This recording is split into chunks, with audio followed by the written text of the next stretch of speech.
একটি ছোট্ট গ্রামে রাহুল নামের এক ছেলেকে সবাই চিনত। রাহুল ছিল খুবই প্রাণবন্ত, মজার এবং চঞ্চল ছেলে। স্কুল থেকে ফিরে সে কখনো খেলাধুলা করত, কখনো বন্ধুদের সঙ্গে দুষ্টুমি করত। কিন্তু তার একটা খুব ভালো অভ্যেস ছিল, প্রকৃতির প্রতি তার ভালোবাসা।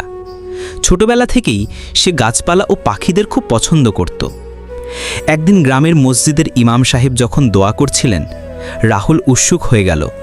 সে ভাবল, দোয়া করা মানে কি শুধু মানুষের জন্য? গাছপালার পাখিদের জন্য কি দোয়া হয় না?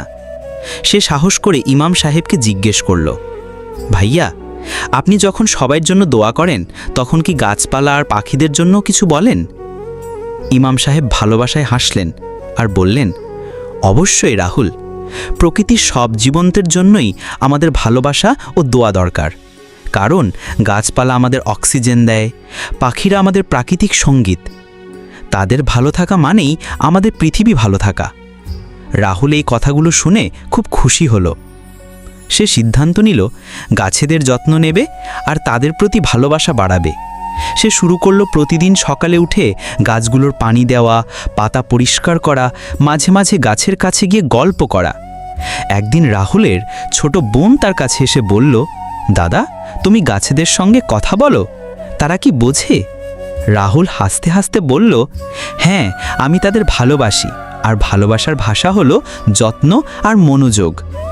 কয়েক সপ্তাহের মধ্যে গ্রামের সবাই লক্ষ্য করল রাহুল অনেক শান্ত, ধৈর্যশীল এবং মৃদু স্বভাবের হয়ে গেছে। একদিন তার বড় ভাই রাগ করে তার সঙ্গে ঝগড়া করল, কিন্তু রাহুল রাগ না করে ধৈর্য ধরল। সে মনে মনে বলল, আমি গাছেদের মতো ধৈর্যশীল হব, আমার মন যেন শান্ত থাকে। এভাবে ধীরে ধীরে রাহুলের জীবন বদলে গেল। তার ভালো আচরণ দেখে গ্রামের বড়রা তাকে প্রকৃতির বন্ধু ডাকতে শুরু করল। জীবনে ধৈর্য ও ভালোবাসা গাছের মতো ধীরে ধীরে গড়ে ওঠে। প্রকৃতি আমাদের শিক্ষক। গাছ ও পাখির যত্ন নিয়ে আমরা শিখতে পারি শান্তি ও ধৈর্যের মূল্য।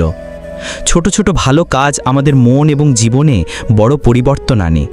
জীবনের প্রতিটি মুহূর্ত ভালোবাসা ও ধৈর্যের মাধ্যমে সুন্দর করে তোলা যায়।